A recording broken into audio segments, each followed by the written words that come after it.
rockets were simply vehicles. They were just like transportation systems, but they were built for satellites of the past. That time, when Moin and I were looking around to start this, SpaceX was probably doing 10 launches a year or maybe 8 launches a year. Today, they are doing 120 launches. For most of us Marwari, Gujaratis, Sindhis that are in the audience, like, dhanda kya hai?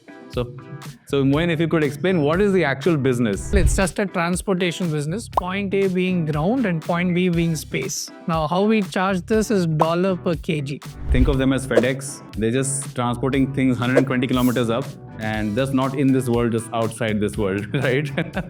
ISRO has always worked with private players. It's not new for them. But just that you're always a vendor to ISRO. You're always a part of an Indian mission. And that was actually one of the things we were betting on in the very earliest. I mean, if nothing happens, at least you can sell the technology we're building to ISROs. Now you can actually build a SpaceX in India. Srikant said it that, that there are many investments I've done in my life that, have made me money. But there's only one investment that has actually made me proud, and that is Agnikul.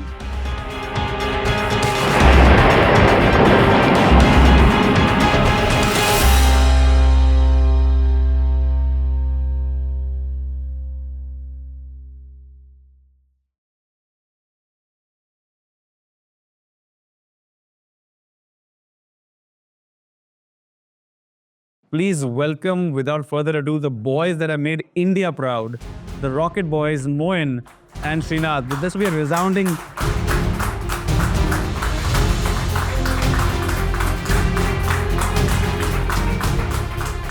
By the way, I must point out, both of them have left family commitments to be here. They just landed, went to the wrong bastion, by the way, and then came... So they've seen all of Bombay. Still managed to come back, and then taking a flight at 2 a.m. back into their family commitment. So I really am thankful that you guys could make it here. I met Srinath and Moin in 2018, right? And the first time I met them, they were talking about building some rocket company in India. And I was like, yaar, India mein Diwali rocket उड़ा नहीं पाते हैं. ये यार rocket उड़ाने की बातें कर रहे हैं, right? I mean, yeah, a real rocket. And then I said, yaar, I don't think this is far beyond my own comprehension, because when we visited their office, they were like 40 engineers working in 1,100 square feet in the heat of Chennai. And once you walked in, every person will show you what they're doing on the rocket. And I have zero idea, right? I literally, my physics scores were not beyond 70 in my life. Right? So what they were talking about was just beyond my comprehension. But what they said was, we're trying to build something that is very unique to happen in India for the first time. But I could not at that time build enough of a consensus to invest, but it was in my mind. And I visited something in London where they were talking about Mission 2040, right? When Mission 2040 is to colonize the moon for deep space missions, right? And at that time, they were just a blueprint. And those guys knew what Agnikul was doing. And they explained to me why Agnikul is important for the space economy. I said, if this team out of Japan knows a blueprint of a startup, there's something for me to understand. 6 months later, they came back for another round. I'd only asked them for one thing. Listen, everything is fine, but agar customer nahi hoga, to how will I understand? They came back with about 10 million in MOUs, I remember. And I said, okay, we have to make this bet. Many LPs were like, kya kar rahe ho yaar? Matlab, rocket company in India. But I think the passion, what they were building really had to be backed. And I think when I visited the IIT Madras campus, they were wondering if I'm going to still wire the money, if I'm still checking them out. If you remember, we're sitting in the car, he goes, Anirudh, when is the money coming? And I go, just check your phone and click. The money was in his phone right there. But we had a long association together. I think some of you all visited the Sriharikota launch pad. And I think it's very difficult to explain what they've had to build where there was nothing. It's very difficult to explain the feeling you get when you see that rocket right in front of you, and you realize what they've had to build in the most trying conditions.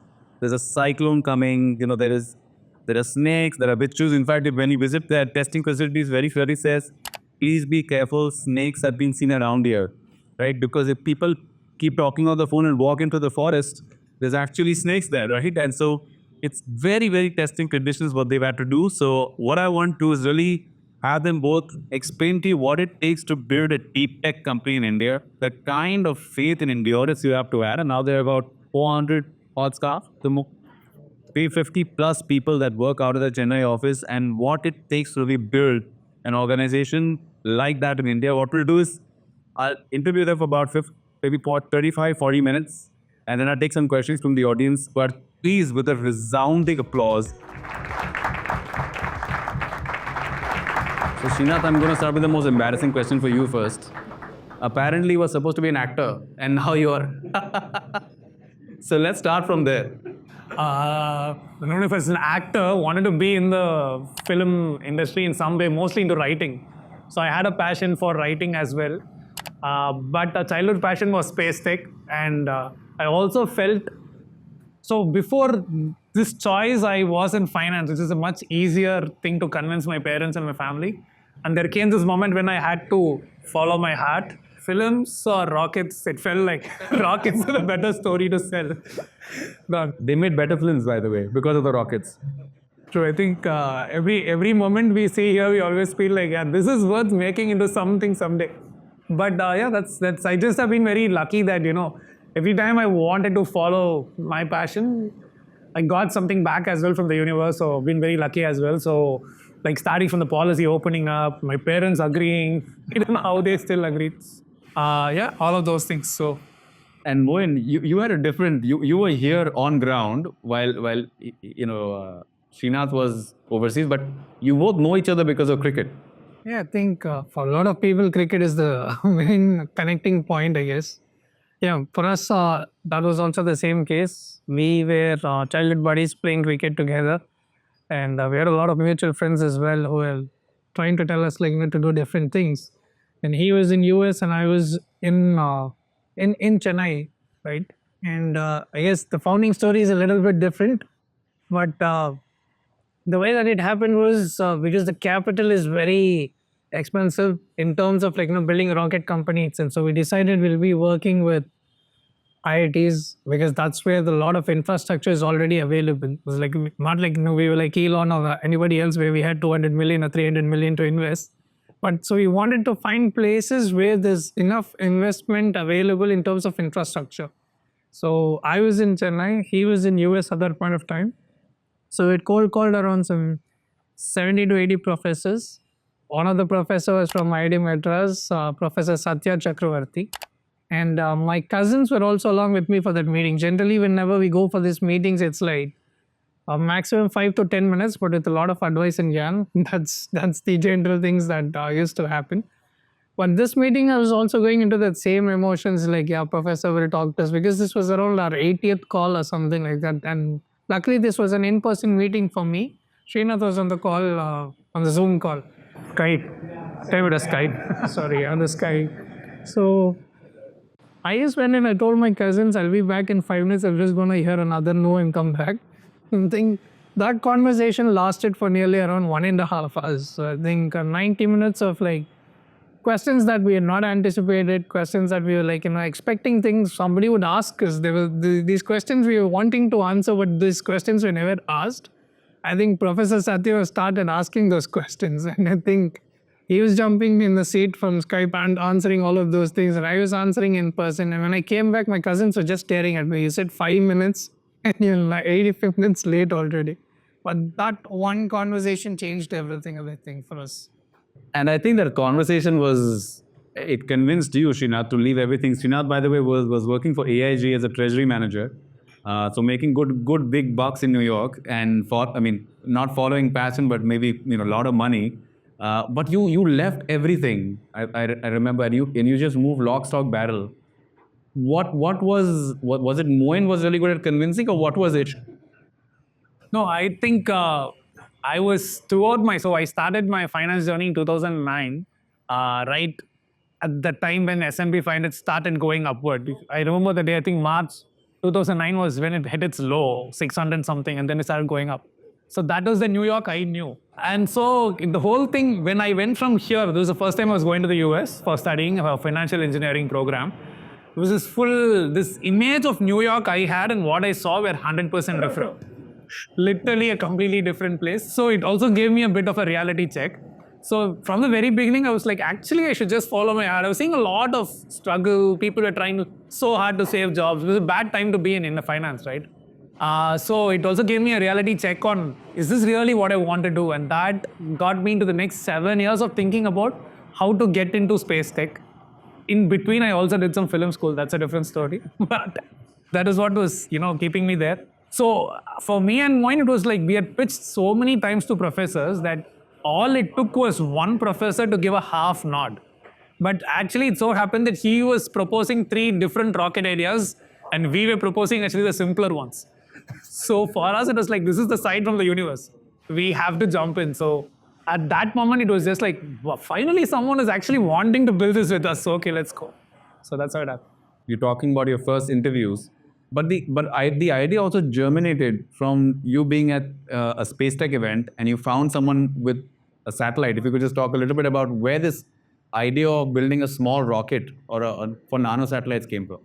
So that actually happened even before IIT, right? So in the US, because I was an AIG and I moved to Los Angeles because SpaceX is there.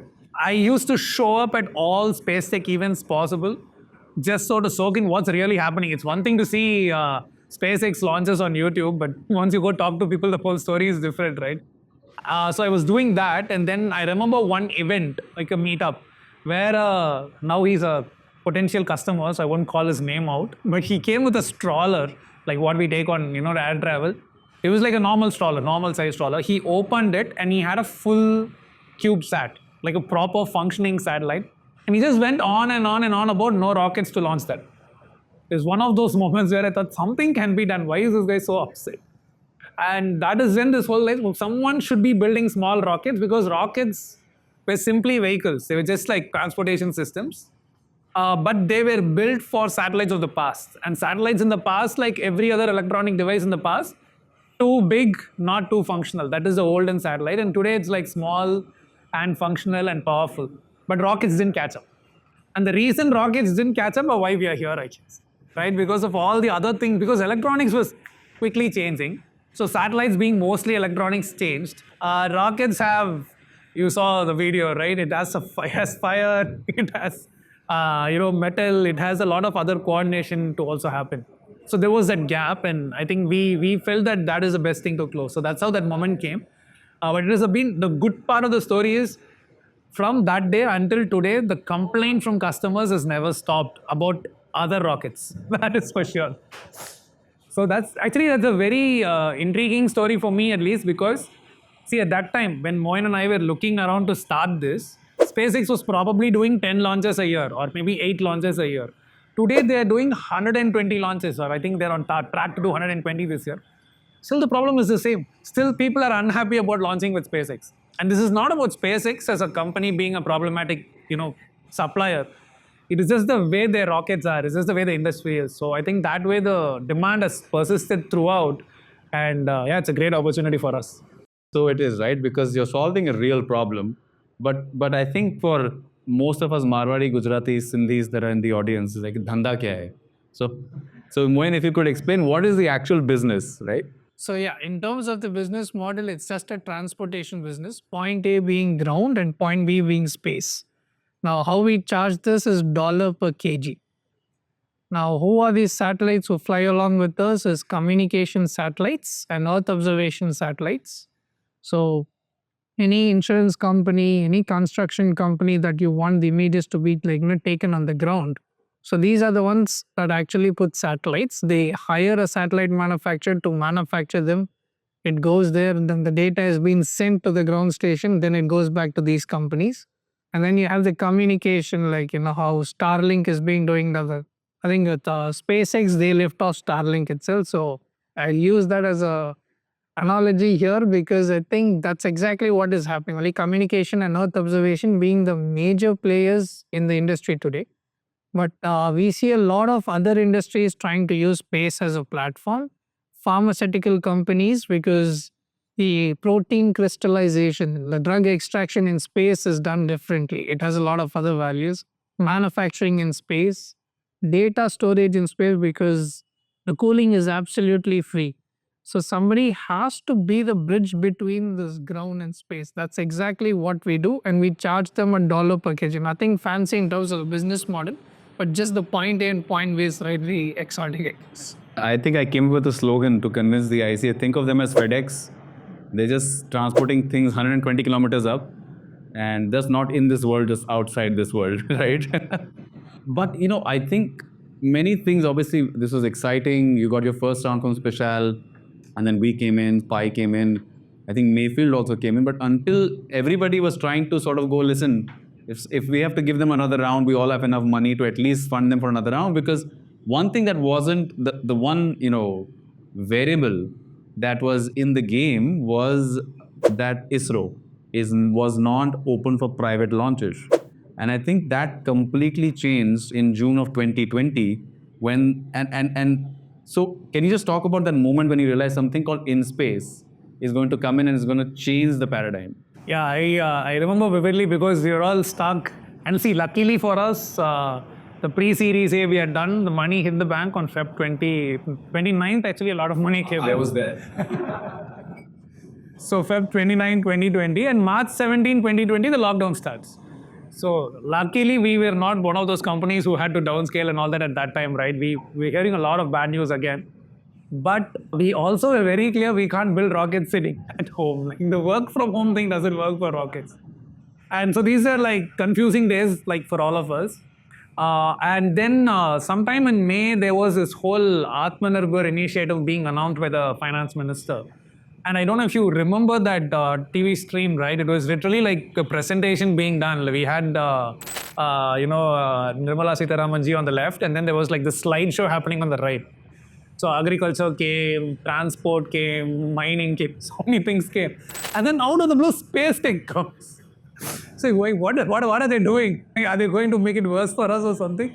And then this is like, there's going to be a new body that's going to be created to authorize and allow private players to work. So, and just to clarify one thing, right? ISRO has always worked with private players. It's not new for them. But just that you're always a vendor to ISRO. You're always a part of an Indian mission. And that was actually one of the things we were betting on in the very earliest. I mean, if nothing happens, at least you can sell the technology we're building to ISRO, something can come out of it.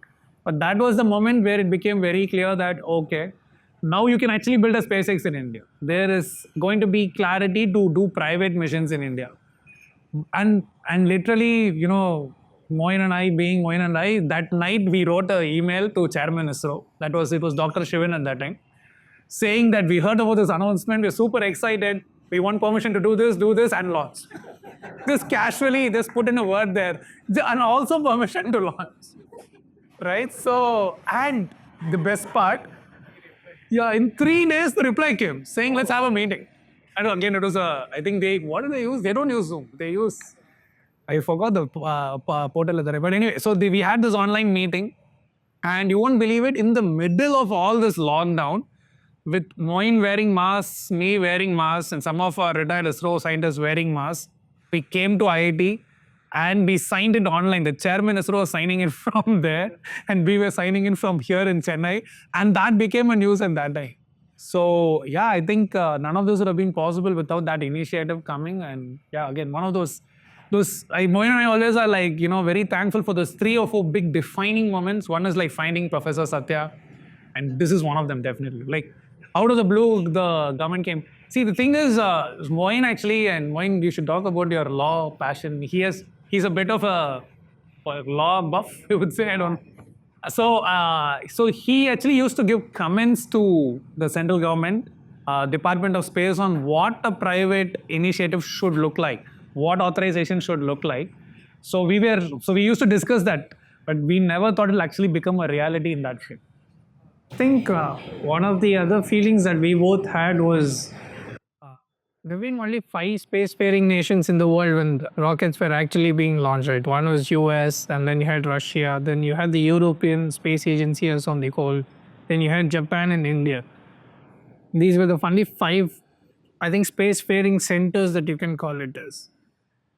From the West, US had actually started making NASA more of an administrator rather than actually building things. So we believed somewhere down the point this is also going to happen here. It's like where they focus on the bigger missions, and where the rest of the markets and the rest of privatization that can be left off for us itself. So I think that bet we had taken in 2016, I think, when we were actually working out, so someday that is going to happen. And when that news came and when everything was, I think, The first three, I think that email that he was talking about, that launch part only was striking from those notes. Yeah. First give us the launch version, then we'll talk. But launch was not easy. It's because I mean I remember we were really excited about obviously seeing that live. But from there, it's 2020 to I think 2024. It's been a very incredible journey. I think many of the things that ISRO were just not prepared, right? Because unlike let's say Skyroot, which use ISRO's own facilities to launch their sounding rocket, they wanted to have their own facility to launch their own rocket. That has never been done in India.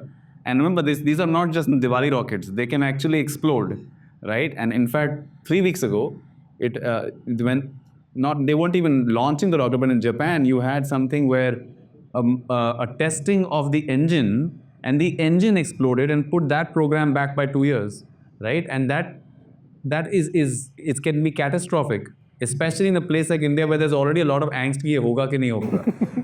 But I feel, what was the reason there to go for 3D printing? And I like your Dosa example, so don't forget to use that.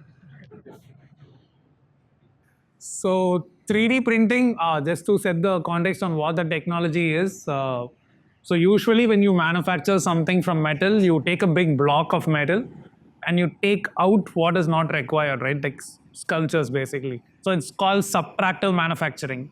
So 3D printing, the more formal name for that is additive manufacturing, where you basically create only what you want. And so you're not sculpting away, you're actually building stuff. So in the early days when we started off in professor's lab, there were some projects going on about 3D printing of jet engine components. So that gave us an idea that if a jet engine can be 3D printed, maybe a rocket engine can be. And we already had some global, there was a rumors coming out, SpaceX is trying some 3D printing, Rocket Lab is trying some 3D printing. So we also started on that journey. And the interesting part of 3D printing for us is, I think the team has done such a good job that the entire rocket engine, you can make it without a human being a part of the process. We still, out of whatever anxiety, just watch it, but we don't interfere at all actually.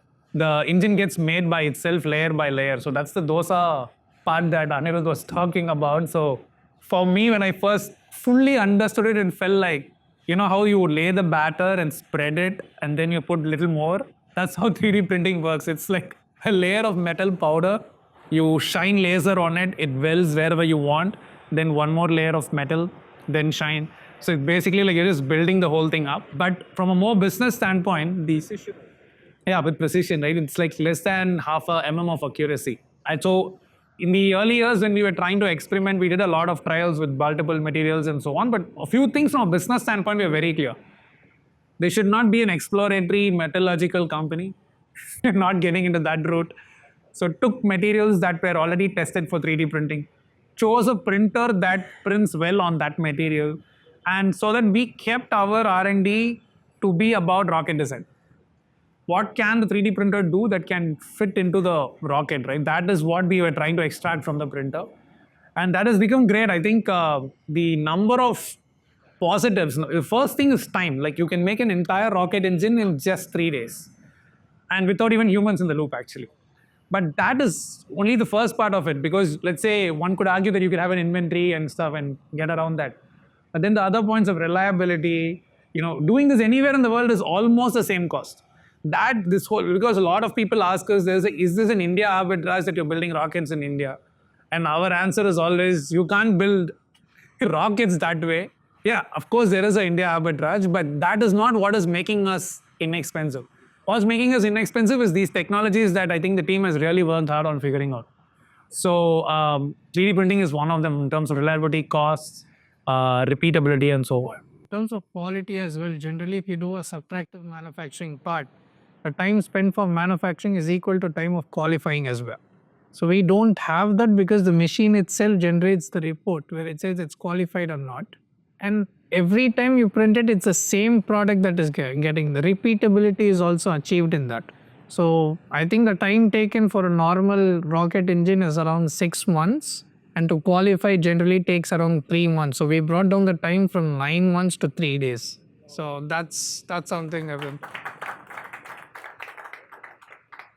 Now let's talk about the team issues, right? Because how do you find rocket engineers in India, right? And with 350 people and plus convince them to go to some place 80 kilometers out of Chennai where there is, what I remember is the first one was these truck containers that people were living in. I was like, this is incredible, and it's super hot, right? And plus there's no lights there. In fact, when I went there was no road there, right? So, and you were convincing them, lots of them being women, that listen, we're going to go 80 kilometers out of town. We're going to build a rocket company here. There's going to be only buses to carry you back and forth. And if you miss the last bus, it's complete andhera, right? With snakes everywhere. But what I really appreciate, and some of you all that have visited with the team as well, is the level of passion that these people have, because they're not trying to build a rocket. They're trying to build something for India. I think there is a very clear vision, mission, specific focus that, we're doing something that is world changing. And obviously they've shown that, but I'm just saying that level of passion, was that something out of choice, or how are you actually ingraining that into people? How is this happening? Maybe Moin, because you've done a lot of the recruiting. Yeah. So it's a very difficult process itself, to identify people who have passion. I think specifically in a world of instant gratification, finding people with delayed gratification and enjoying that is very difficult to identify first. Second, rocket has a charm of its own, right? I think if it's doing rocket science, there is an aura that it already has. So we try to use that to our advantage as well. So that really helps in filtering out the potential people, right, itself, in terms of who is interested. Because when you start building a rocket, it's very clear that either you will rub something on the rocket or the rocket will rub something back on you. Because you have to allow yourself to learn, because everything that we do is not copy paste or something. We have to innovate. So innovation means there has to be time taken, but we don't give time. So everything is counterintuitive in the way that we are actually thinking. So having said that, people with passion, people with energy and long-term thinking, I think finding that as a combination is the general motto. As I said, rocket has an aura. It develops people about who they are. It's a habit that is being processed over for people. As I said, a lot of women are also there in that. They add a value tremendously in terms of giving the perspectives and processes about how rockets also have to be built in one way. I don't know if you've seen Mongolian movies and everything. So they come up with a lot of other things as well. So for us, that has worked. It works actually. And so that has been a key ingredient for us as well. So I think passion is the only answer I could also look out for. There's nothing else. But the ability to withstand, because we have a saying, right? For every 100 bad days, there's only one good day. Whereas the world operates in a different way. So we're slightly, disconnected from the world, which is good. And that allows us to actually build more of whatever we are trying to do. And that's what the rocket science demands as well, right? It's not we ask or how it is. It's a product that demands it. And to build such a product, you have to go through that. I don't know if you've heard Jensen Wang saying pain and suffering is a process about how we learn things as well. And rocket teaches you that. People don't, rocket teaches you that. Yeah, I think that's one way to look at it. So the one thing I just want to add to what he said on this part, the field and what it brings finally when it launches is a lot of this, there is this charm to it. Day to day, it's completely different. I remember a conversation at home for myself where I used to be reviewing a lot of the engineering in the early days. And I was talking about some engine design review. And then my mom, I don't know who exactly at my family, they came and asked, why are you talking like a plumber?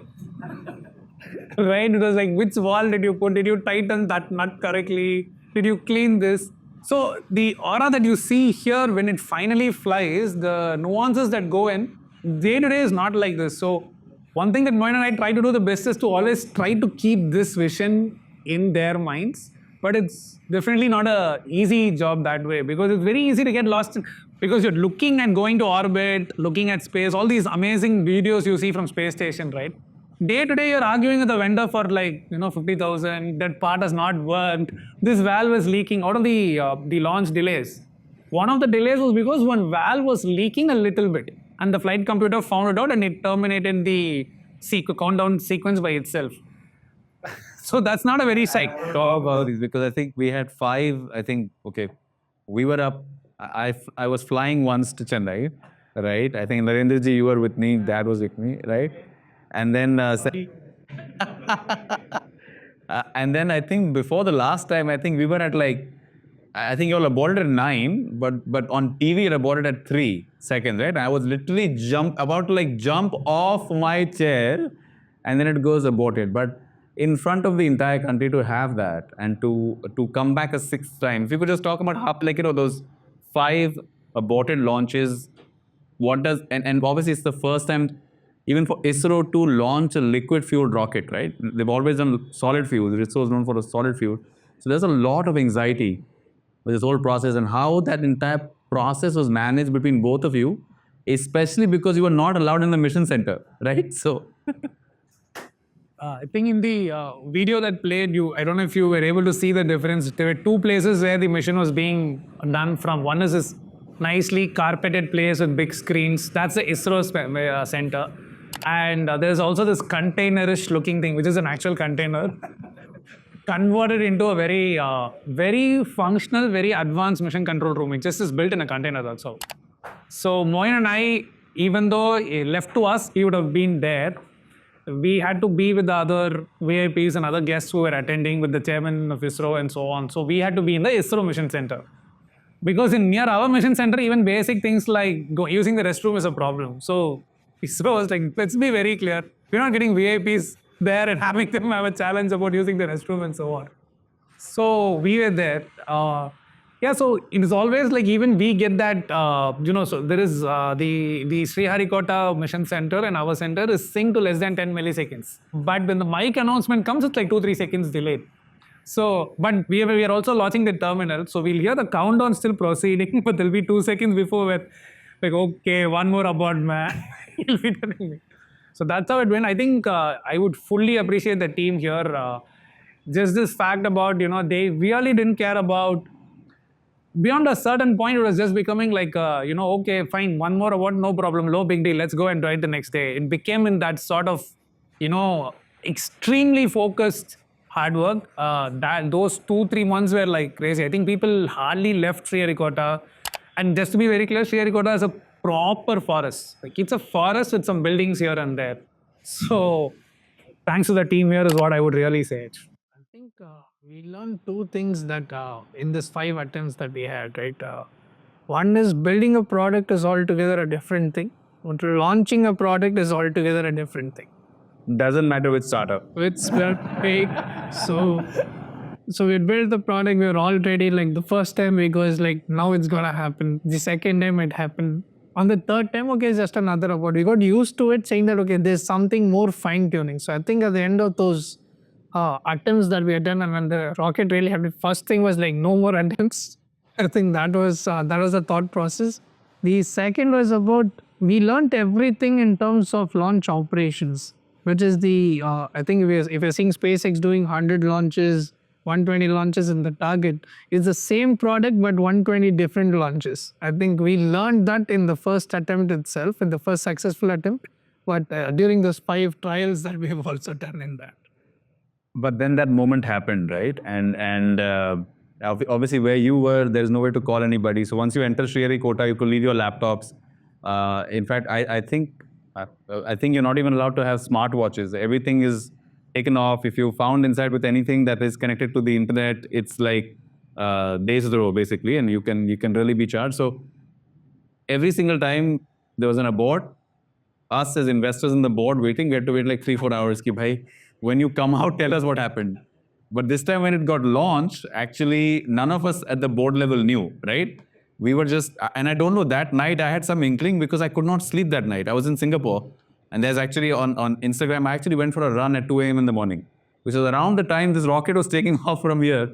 No idea this is happening. And I went for a jog. I came back and I was like, I don't know when to sleep. And I was speaking at an event for PwC, and I got the news about 20 minutes before I'm about to speak, right? And I can only feel your emotion because at that moment I called my father and my mom and I actually cried, right? Because I was because You heard so much, and I'm not even talking you all as founders, us as investors, us as board members had heard so much negativity around कि अरे नहीं India में नहीं होगा. I told you India में नहीं होगा. And then when that moment happened, it was overwhelming. I actually ended up, I think I spoke to Vishesh and I spoke to Manish. I think there was a very quick call when they were just like, listen, ho gaya, definitely it's coming. The first place we find out is Twitter, कि अरे ये हो गया. But from ISRO. But ISRO only put a tweet without any photographs. We're like, was that, did someone hack ISRO's account and then put it out? Because it was so unbelievable. And then finally their first tweet came out with an actual rocket photograph taking off, bole, haan, actually uda hai, right? And there was, and I was actually 15 minutes late for that panel. I just joined and I said, listen, I'm sorry, but something truly remarkable has just happened. But how did it feel to you sitting there, entire world watching you, right? And finally it happened, right? I think Somnath sir took over the last launch, but if you could just tell us that feeling, what that was like, because I don't think you'll have that feeling again the second time. There's only going to be one first in this. Okay. No, I think a lot of the fight is for not having that feeling. It should become so routine, right? No, I think everyone in the mission control room, both at ISRO and in our center, had very different ways to express those moments. I heard comments like, I was looking at the same CCTV, the rocket was there for so long, now it's not there. That was one of the best things I remember. For me, it was fully surreal. I still somehow felt like, wait, something else they will say. I was still in that disbelief mode. But the good part is the ISRO countdown. So you heard this countdown here, right? So that is actually an ISRO person. They have a person called a programmer. That's the name of that role. They announce all this, whether the radars are tracking. So for me, the confidence started coming when all the radars started tracking. Even here, you would have heard it, right? P1 tracking, P2 tracking. So it's like one thing is to see the camera, but the other thing is, oh, okay, actually we are having radars track the rocket in flight. Yeah, I was, after like some 30 seconds or so, I was now waiting for the big moment. The big moment in that end was actually just to get a little bit on the technical side here, right? This launch was configured in such a way that the rocket is designed to cross the maximum load phase. So they call this the max Q. That's the name of that entity. Basically, it's the pressure acting on the rocket.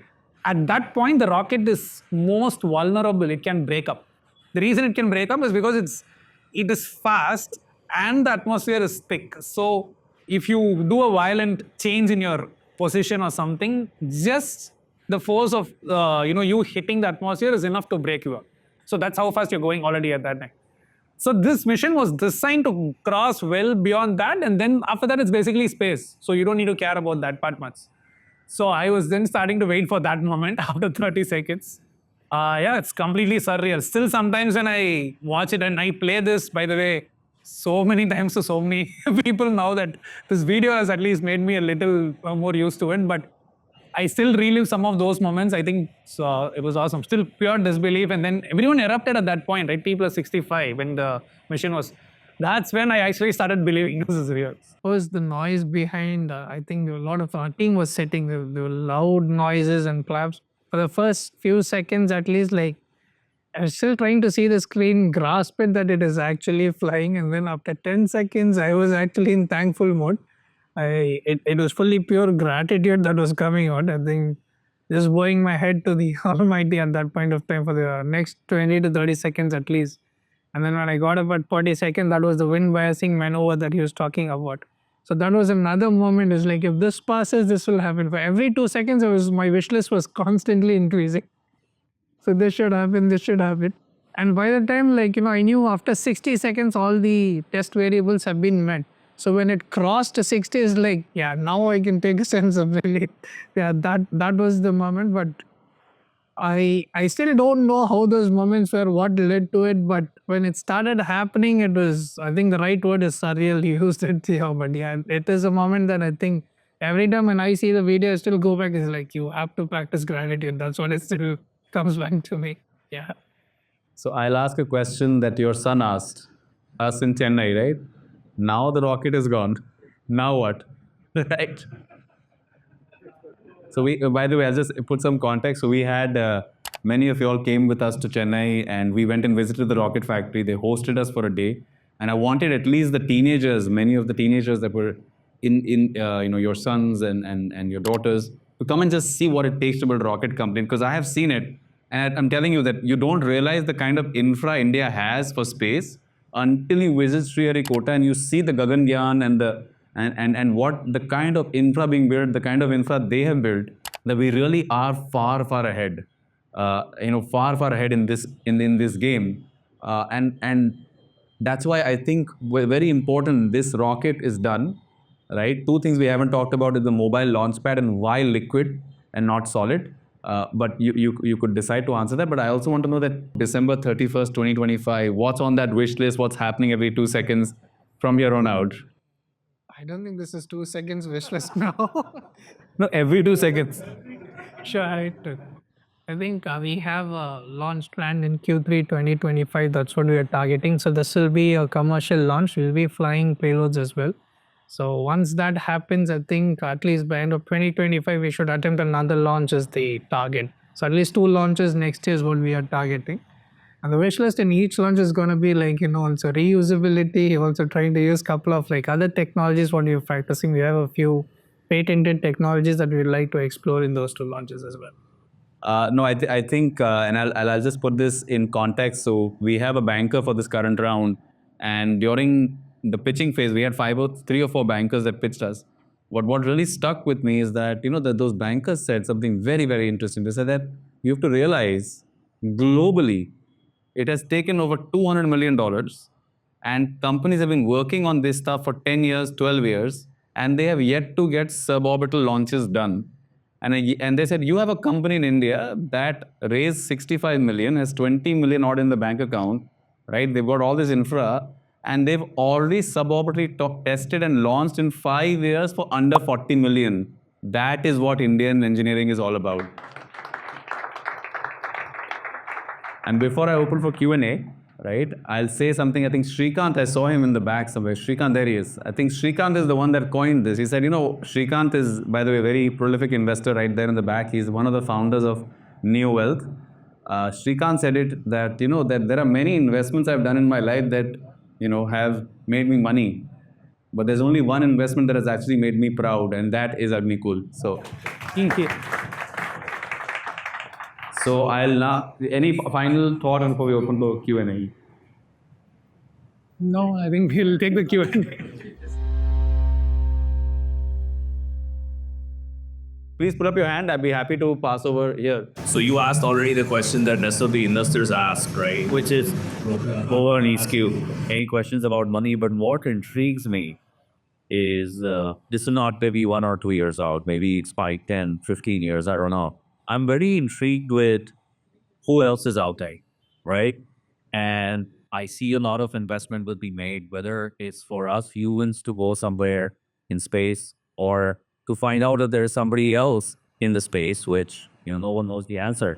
But are you guys thinking of, I know you're talking about transport from A to B, but what does it mean in space exploration now that you have 3D printing that gives you precision in terms of how you can make these rockets, especially the ones that you will bring back safely? So any context in terms of transporting humans or, like you said, 2040 vision, what else do you see 10, 20, 30 years out? So I think the way that we actually look at our product itself is like a tool, right? The first step is to actually go to space. That's exactly what we're looking. But if it can prove reliability as well as repeatability over a period of time, what lives from point A to point B's goods can be replaced with humans. So that's the way to actually look forward as well. But once you've developed these set of tools and you know how to manufacture things, scaling is easier in terms of size as well. I think you would have seen SpaceX also doing from Falcon to Starship. I think in similar phases, I think we would also be having the entire expertise, knowledge, as well as the tool that we already have to actually scale it up in that way. If you think of space exploration itself, it is a very big, space is huge, and there are a lot of other avenues as well, right? Asteroid mining is there, and then these other fancy stuffs as we're going to Mars and other stuffs too. But yeah, this is all going to become a reliability. But as I said, you need somebody to constantly go from exiting the Earth's atmosphere. That's the first thing. And as far as I know, today there are only two companies that do it. One is SpaceX that everybody knows, and the other one is Rocket Labs. I think if we start going regularly, we'll be the third company in the world to be doing it. And there are a lot of attempts happening, but at the same time, like there are a lot of advantages in the way that we've built it using liquids, 3D printing, the technologies that we are actually trying to scale for ourselves. So having that advantage, I think, as you said, there will be a lot of possibilities to explore more and more. But we need more companies in the launch side as well. Just to, being a founder, I would love to tell that as well, because once that part opens up, the vehicles aren't lesser. No matter even SpaceX does 360 launches, we do 360 launches, it will still be lesser to do things that we need to explore out in space. I believe you are making smaller rockets for smaller payloads. So the payload is, if I got it right, is between 100 to 500 kilos. 300, yeah, 300 range. 300 to 500. No, 100. So we usually say 30 to 300 because the pricing per kg is the same in that range. 30 to 300 is the payload that you would take. How many other people, you already spoke about two companies, SpaceX and OneWatt. What about Blue Origin? What are they doing different, or they are similar to? So we are doing human tourism right now, right? They have not yet done an orbital launch. So for them, it is like a big suborbital launch.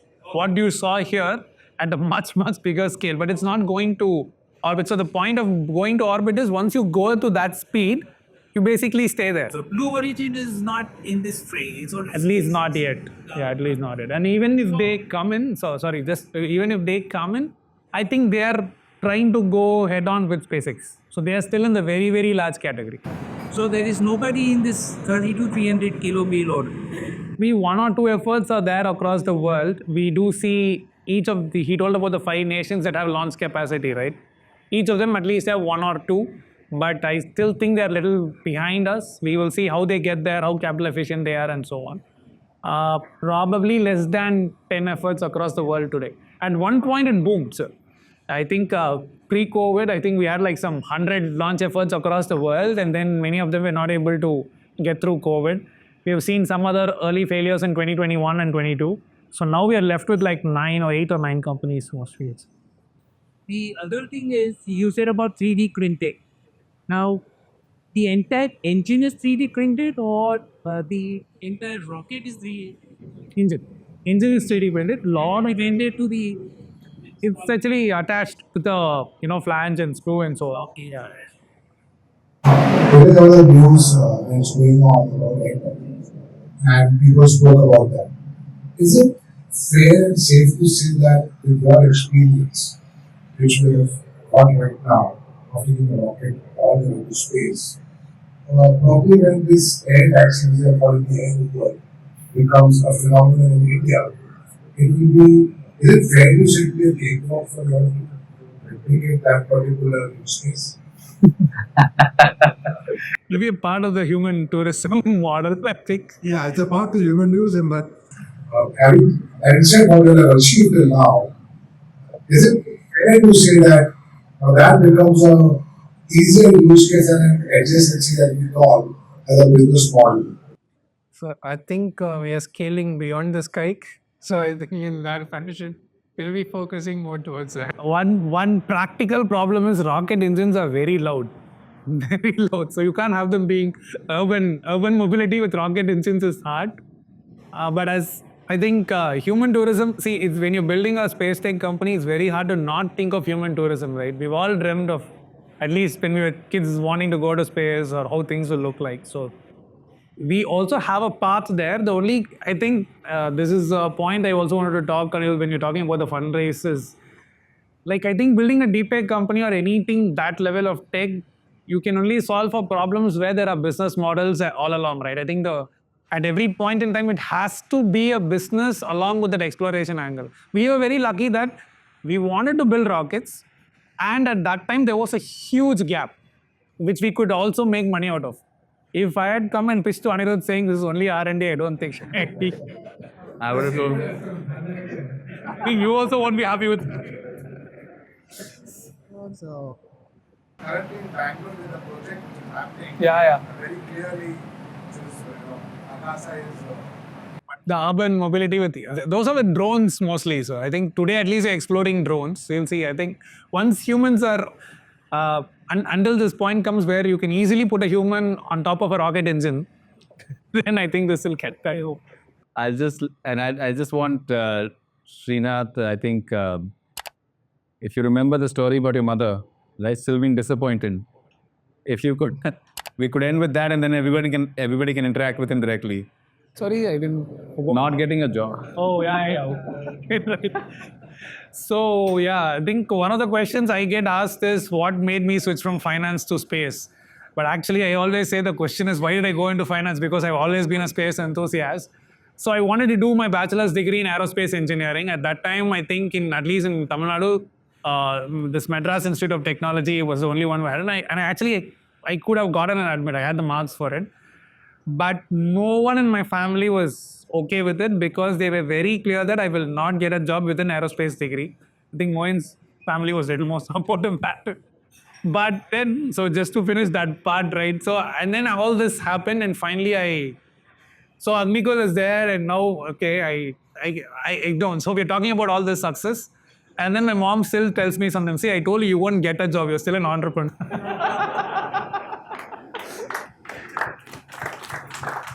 Well, you're going to say something. I think for me it was a different. I didn't want to do aeronautical engineering. I wanted to do sound engineering. I think at that point of time it so happened that I went to aeronautical engineering as well. Then afterwards that's how life changed.